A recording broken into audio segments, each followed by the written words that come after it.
Bom dia a todos os alunos do segundo ano do ensino médio. Passando primeiramente para desejar um bom dia a todos vocês, dizer que nós já estamos aí no finalzinho do terceiro bimestre, as atividades para o terceiro bimestre se encerram agora.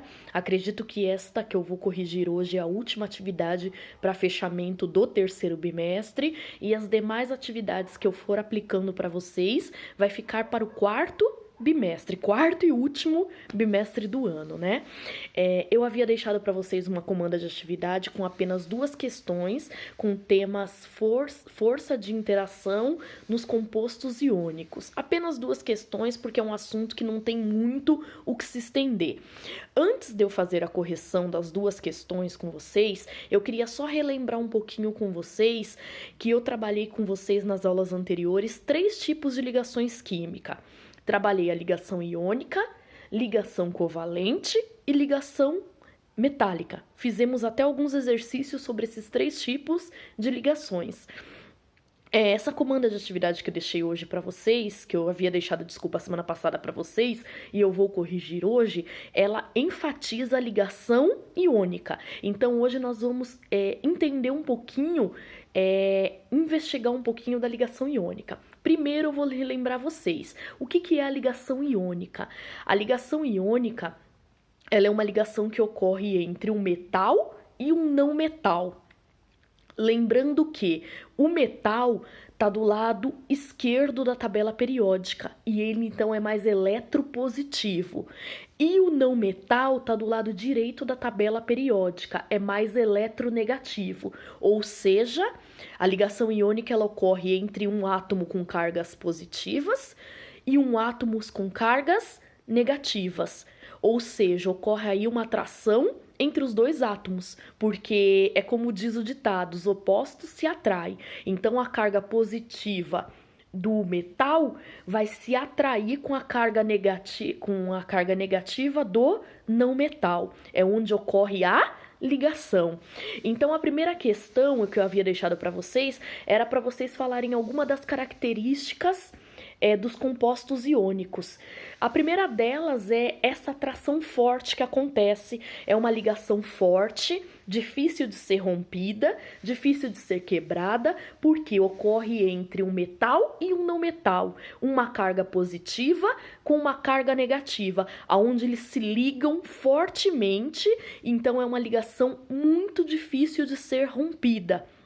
Sendo que existe uma facilidade de romper essa ligação em água, quando diluímos a substância iônica em água. Por exemplo, o sal de cozinha, cloreto de sódio NaCl, é um composto iônico. O sódio é carregado com cargas positivas, o cloro é carregado com cargas negativas. O sódio é o nosso metal, o cloro é o nosso não metal. Quando eu uno um átomo de sódio com um átomo de cloro, eu formo cloreto de sódio. Eu formei uma ligação iônica ali. Então a carga positiva do sódio está ligada firmemente à carga negativa do cloro. O que vai me fazer romper essa ligação iônica? Água. Quando eu diluo sal de cozinha, por exemplo, em água, essa ligação iônica é rompida. E o que acontece? Na aula passada eu falei com vocês sobre polaridade e eletronegatividade. Quem é mais eletronegativo rouba de quem é menos. Quem é mais eletronegativo nesse caso? O cloro. Então o cloro vai roubar o íon do sódio. Então ali na água vai ocorrer a dissociação do sal de cozinha e o que vai acontecer naquela água? Vai gerar eletricidade. Por isso que a gente tem o hábito de dizer que os compostos iônicos, eles são bons condutores de eletricidade, que é uma segunda característica deles. Eles são bons condutores de eletricidade porque quando você dilui em água, quando você dissolve ali em água, gera cargas ali, porque o cloro rouba a carga do sódio. Tô dando um exemplo do sal de cozinha, mas tem vários compostos que a gente poderia dar exemplo. Então, a primeira característica que eu posso dizer dos compostos iônicos é as ligações fortes. Eles são formados por fortes ligações, porque um é positivo e o outro é negativo. São ligações difíceis de ser rompida. A segunda característica deles, quando dissolvidos em águas, eles são excelentes condutores de eletricidade, porque eles geram cargas positivas e negativas ali na água, na dissociação. Uma terceira característica, ponto de fusão e ponto de ebulição altos.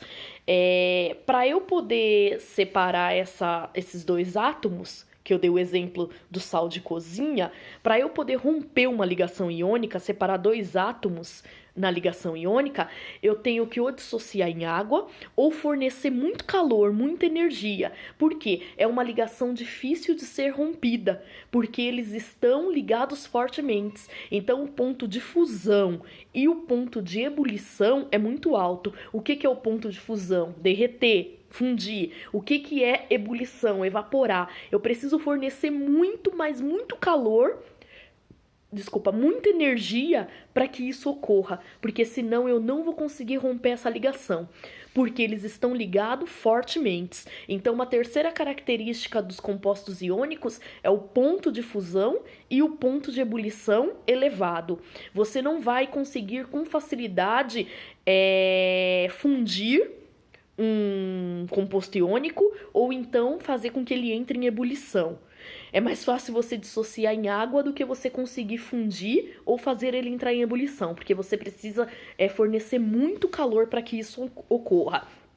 E a quarta característica e última que eu posso falar dos compostos iônicos para vocês é que eles têm retículo cristalino. Quando eles se unem, vai unindo um átomo, a outro e vai formando um fundo cristalino.